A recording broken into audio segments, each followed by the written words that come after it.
Disney's Snow White remake is facing a box office disaster that keeps getting worse by the day. The highly anticipated live-action adaptation, starring Rachel Zegler and Gal Gadot, opened with $16 million on its first day across 4,200 venues, putting it on track for an opening weekend of around $45 million. While this would make it the second biggest debut of the year behind Captain America: Brave New World, it's nowhere near enough for a film with such an enormous budget. Let's break down why this is such a catastrophe for Disney. Snow White cost a staggering $250 million to produce. That's $250 million, making it one of the most expensive fairy tale adaptations ever made. For context, that's $80 million more than the 2019 Dumbo remake, which was already considered a box office disappointment despite costing significantly less. Industry analysts are now comparing Snow White's trajectory to other recent Disney releases. Mufasa: The Lion King opened with a lukewarm $35 million last December, but managed to leg out a successful run, eventually reaching $250 million domestically and over $700 million worldwide. But Snow White doesn't have the advantage of the Christmas movie-going season that helped Mufasa, and its negative reviews are creating an uphill battle. Speaking of reviews, critics have absolutely savaged the film. It currently sits at a dismal 31% on Rotten Tomatoes, with many reviewers criticizing everything from the Shiggy dwarfs to the modernized storyline. Audiences have been slightly more forgiving, giving the film a B cinema score, but that's still not the A-range score a tentpole film needs for strong word of mouth. The controversies surrounding Snow White haven't helped either. The film became a culture war flashpoint after star Rachel Zegler's comments about modernizing the story went viral, with many traditional fans feeling the classic tale was being unnecessarily politicized.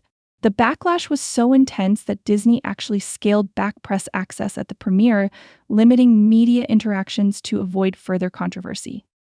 Disney executives are now reportedly in panic mode, with internal projections suggesting the film might struggle to reach even $400 million worldwide, far short of the $600 to $700 million it would need just to break even when factoring in marketing costs. This continues a troubling trend for Disney's live-action remakes, which have shown diminishing returns since the billion-dollar successes of The Lion King and Aladdin in 2019. Meanwhile, the rest of the box office landscape isn't looking much better. Warner Bros. Mafia drama The Alto Knights, starring Robert De Niro in a dual role, is bombing spectacularly with just $1.1 million on its opening day across 2,651 theaters. Despite its more modest $45 million budget, the film is struggling to even crack the top 5, continuing Warner's difficult march after the failure of Mickey 17 just 2 weeks ago. The box office top 5 is rounded out by holdovers, with Focus Features' spy thriller Black Bag rising to second place despite dropping 43% in weekend pinned. Disney's Captain America: Brave New World climbed back to third place and will cross $190 million domestically this weekend, still a disappointment for a Marvel film. Paramount's Novocaine fell 57% in its second weekend, while Warner's Mickey 17 continues to underperform. Industry insiders are now questioning Disney's strategy with these high-budget remakes. The studio has several more in the pipeline, including Lilo Stitch and Moana, and the failure of Snow White could force executives to reconsider their approach. Some analysts suggest Disney might start sending more of these remakes directly to Disney rather than risking theatrical releases, especially for titles without built-in nostalgia from millennials. The Snow White disaster also raises questions about the casting process for these remakes. While Gal Gadot has received some praise for her performance as the evil queen, Rachel Zegler has faced intense scrutiny since being cast.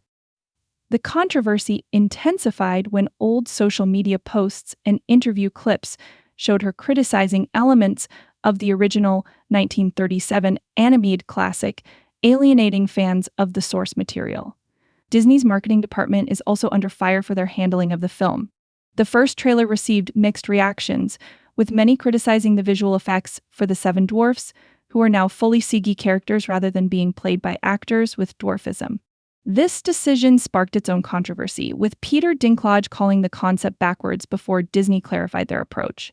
The financial implications for Disney are significant. The studio has already faced several disappointments this year, including Captain America, Brave New World underperforming expectations, and Kingdom of the Planet of the Apes falling short of previous entries in the franchise. With Disney's stock price already under pressure, CEO Bob Iger is facing mounting questions about the studio's creative direction. What's particularly concerning for Disney is that Snow White was supposed to be a safe bet. The 1937 original was Disney's first animated feature film and remains an iconic part of the company's legacy. If they can't successfully remake their most foundational story, it raises serious questions about the viability of their entire live-action remake strategy. As the weekend progresses, all eyes will be on Snow White's international performance, particularly in key markets like China, where Disney films have struggled in recent years. Without strong overseas numbers, there's simply no path to profitability for a film with such an enormous budget. The failure of Snow White also highlights the changing landscape of family entertainment.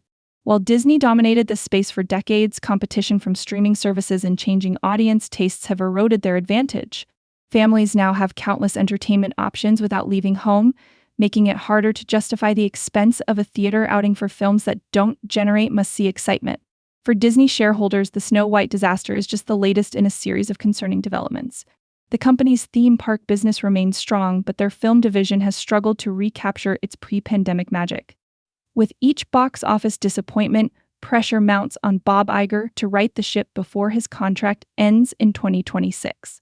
As Hollywood continues to navigate the post-pandemic theatrical landscape, Snow White's failure serves as a cautionary tale about the risks of massive budgets and the dangers of alienating core audiences. For Disney, the question now is whether they can learn from this disaster or if it's just the beginning of a larger crisis for the once invincible studio